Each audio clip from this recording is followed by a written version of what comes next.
Hi, hello, how are you? Thank you so much for joining me. My name is Elizabeth Dale and I am a writer with a little bit of an obsession with telling Cornwall's hidden histories and unusual stories. Big and small, bizarre and curious.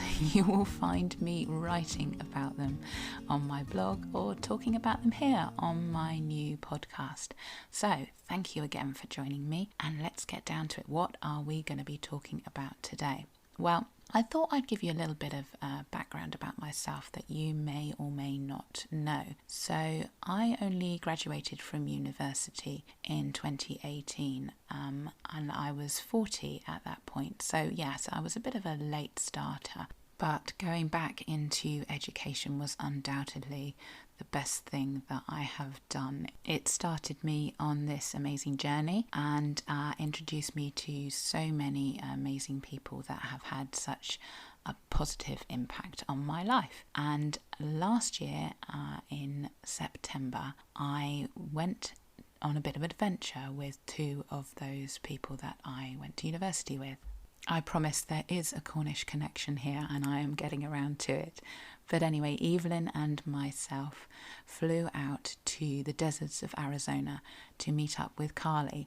Now Carly, for some reason best known to herself, had decided to come and study journalism and creative writing with us lot here in Cornwall. And we decided that we should go out and see her in her native desert environment. So that's what we went to do. So I suspect that some of you may have already guessed where I'm going with this conversation, because weeks before I even got on that plane to Phoenix, Arizona, I was feverishly researching any Cornish connections that I could find, that I could explore while I was out there. And of course, those cousin Jacks, we get everywhere. And I found a couple of really fascinating stories that I've decided I would like to share with you today. So we're going to be talking about Billy Kinsman from Gwenup and William Rogers from Brieg, and how they found themselves in the wild deserts of Arizona and what befell them while they were there.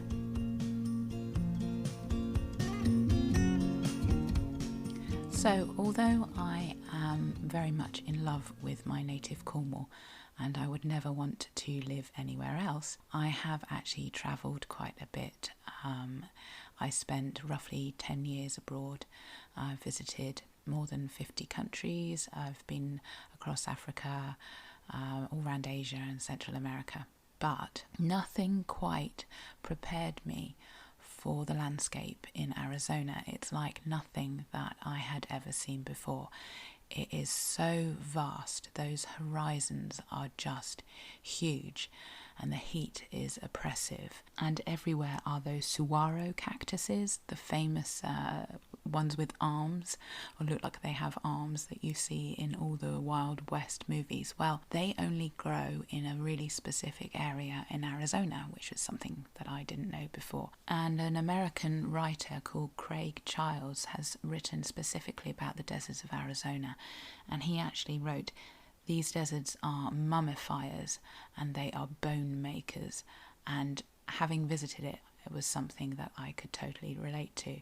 But the other thing that I kept thinking when I was standing there in those huge, dusty, baking hot landscapes was, what did the Cornishmen who got here actually think of these landscapes? So different from anything in Cornwall. We live in this beautiful green lush landscape that is harsh in other ways, but nothing in comparison to this. So how did Billy Kinsman and William Rogers end up in the deserts of Arizona?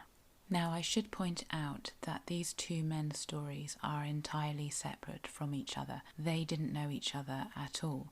But what does connect them is they both started their lives in Cornwall and ended them in Arizona. They were just two of the estimated 500,000 Cornish that left their homeland in the early 19th century, when mining in Cornwall had started to fail and men were forced to look for work elsewhere. Now, the Cornish jacks ended up all across the globe. You could find them in South Africa, in Australia, and of course out in America. They would arrive by boat, and then they could purchase these sort of bargain train tickets which would take them anywhere in the United States, and many of them settled in Colorado, California, Nevada, and of course where we're talking about in Arizona. William Rogers was the youngest of 5 children that had been born at Ashton near Brieg, and he was from a long line of miners. His father and both his grandfathers had worked underground, and he wanted to follow in their footsteps, but was finding it hard to get work in Cornwall, so decided to take that huge step of going to America. So on the 29th of July 1889, he boarded the SS Umbria, and the ship's log records his name, age and his occupation as miner.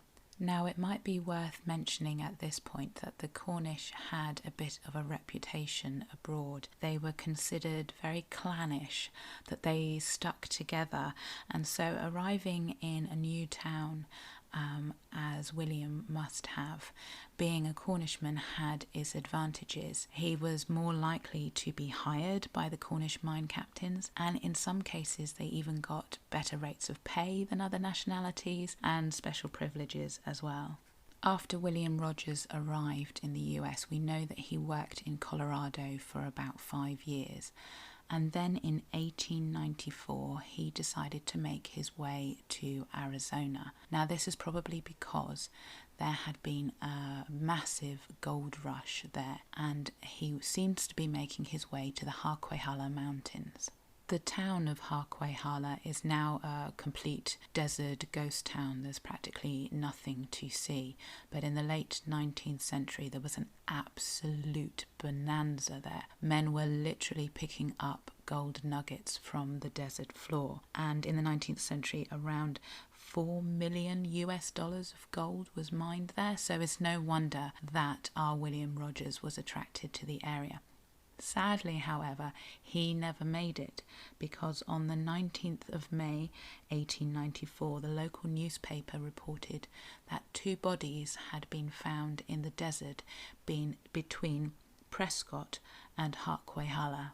And this is where the mystery for us really begins. So the 2 men's bodies were found in the desert near Culling's Well. Now, Culling's Well is the only water source for 100 miles, and it was established by a man called Charles Cullings, who, I don't know how he knew to dig, but he dug down 250 feet, that's 70 odd meters, to find a water source, and his water source was the only one that you could find along this route that our Cornishman was taking. Now, consequently, that part of the desert had already a terrible reputation for men dying literally of thirst in the desert before they could reach the well. Now, Charles Cullings obviously had a really good business going. He would charge 25 cents per horse or per animal that was passing through, and 50 cents for a barrel of water. Now, initially it was assumed that William Rogers and the man accompanying him, a man known as William MacDonald, were simply victims of becoming disorientated in the desert and dying of thirst. But as the details began to emerge, things got a little bit strange, and I'm going to try and lay out those circumstances for you now, and then you can make your own judgment, see what you think may have happened. So it transpired that when the men's bodies were found, they were found lying flat out on their backs with their hands crossed across their bodies and their hats over their faces. So not exactly the position you would die in if you were dying of dehydration. William Rogers had a note in his journal to his mother. The note just simply says who he is, that he doesn't want his mother to grieve, and that he has a trunk full of possessions in Colorado, and that the key for it is in his pocket. William MacDonald has a letter of credit in his pocket, which is for £15 and 3 shillings, and it's made out to a Constance Hoskins. So rumours of foul play quickly began to circulate, and these were only exacerbated when an anonymous letter was sent to a local newspaper claiming that the two men had actually set off as a party of 4, so there had been 4 of them starting out on the journey. And not only that, but William MacDonald was not actually William MacDonald, but that he was a man called Hoskin. By this time, the family back in Cornwall and Brieg had been notified, and they began communicating by letter with Justice Kincaid, who was the man who was in charge of the investigation. And they made it quite clear that they didn't believe the story that they were being told. Now, subsequent investigations showed that Constance Hoskins, the lady that was on the credit note, was also living in Brieg, and her husband William Hoskins was somewhere out in America. So obviously the conclusion is that he was the man that died with William Rogers. It's entirely possible that they knew each other from Brieg and somehow met up when they were out in the US. How the confusion happened with the misidentification of the body isn't really clear, although in his letter to his mother, William Rogers does mention that he is travelling with his partner MacDonald. Bizarrely, the anonymous letter to the newspaper also says that MacDonald and an unknown man arrived at Harquahala safe and well, and made no mention whatsoever that they had left 2 men dying in the desert. So, unfortunately, we have a mass of unanswered questions. It was never really established how the 2 men died, and although William Rogers' family in Brieg continued to write to Justice Kincaid asking for updates on the investigation, it really seems that nothing further happened. William Rogers was laid to rest in a grave at Culling's Well, which is still there to this day. Our second story takes us even deeper into the classic Wild West, because Billy Kinsman found himself in Tombstone, the town of Wyatt Earp, and the shootout at the OK Corral. Now, visiting Tombstone was a real experience. This is like a hyped up version of the Victorian village at Flambards. The whole town is in on the act. So all the shop owners are in costume. You've still got proper old school saloons. It's an amazing place to visit. And of course, after watching a reenactment of the shootout at the OK Corral, I went looking for our Cornishman, Billy Kinsman. William Kinsman was always known as Billy, and he was born in Gwenup in 1858 and was the son of John and Catherine Kinsman, and he also had 3 sisters. Now, in 1879, the whole family emigrated to the USA. And they started life in Nevada, and then in 1880 they all moved to Tombstone, and the family moved into a house on Tough Nut Street. Now, you may or may not know that Tombstone is also known as the town too tough to die, and was infamous for shootings and murders. But it was the murder of Billy Kinsman that really shook the town to its core, because it was committed by a woman. So Billy was a miner. The town of Tombstone at that time was surrounded by silver mines. We're not too sure how well he was doing, but he is described in the town newspaper, which was the Epitaph. He is described as a sporting man, and that he was a frequent visitor to saloons and to gambling dens. So it gives us the impression that our Billy Kinsman was not entirely innocent in what was about to follow. We actually have a photograph of Billy, and I have to say he's quite a handsome looking chap. For the period, he has a massive, luxurious moustache and some beautifully coiffured hair, and he's wearing a rather dapper looking tweed jacket. So he looks like he's doing pretty well for himself. And on the 23rd of February 1883, Billy was coming out of the Oriental Saloon. Now, the Oriental Saloon was really famous. It belonged to the Earp brothers and was considered to be the fanciest place in the whole region. It had a stage for entertainment and gambling tables for cards and all kinds of other games, and a very fancy mahogany bar. And the Oriental Saloon still exists to this day. You can go and sit inside and have a drink. The main street through Tombstone is Allen Street, and it's lined with shops and these shady wooden walkways. And it was here on the 23rd of February 1883 at about 10 o'clock in the morning that a labourer called Alfonso saw May Woodburn approach Billy Kinsman outside the Oriental Saloon and shoot him straight in the chest. So how did we get to this point?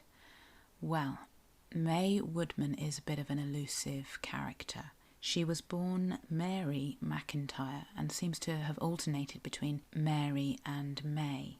She married Lewis Woodman, but by the early 1880s their relationship had already broken down, and Lewis actually put an advert in the Tombstone epitaph saying that he would no longer be responsible for any debts that May ran up, as she had left his house without cause or provocation. Now, when May and Billy actually met is a bit of a mystery, although during the court case there were reports that she may have already been seeing him while she was still living with her husband Lewis. But the events that would lead to May shooting Billy Kinsman dead in the street began a little earlier, and it all started, it seems, with a practical joke, a slightly cruel practical joke.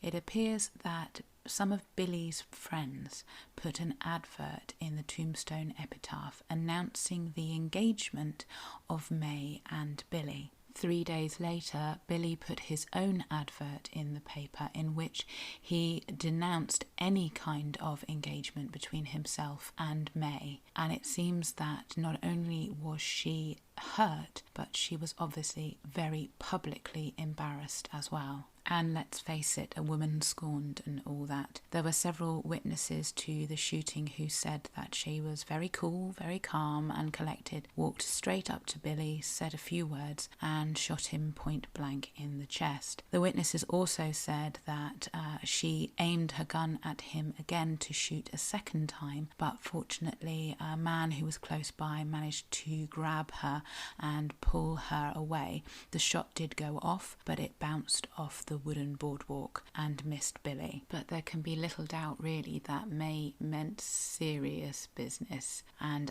sadly Billy died quite soon after of blood loss. May's trial created a bit of a media frenzy. The story itself was just too titillating, and the fact that the perpetrator was a woman was so unusual that it created a lot of interest. And May herself didn't shy away from this. She released several statements in which she claimed that Billy had mistreated her, that she had been mistreated and assaulted while she was being held in custody. And there was also an awful lot of sympathy towards her. Billy, of course, was not there to defend himself, and May told the jury of 9 men that he had forced her to have an abortion, as well as obviously the embarrassing story that had come out in the press in which he had point blank denied any association with her.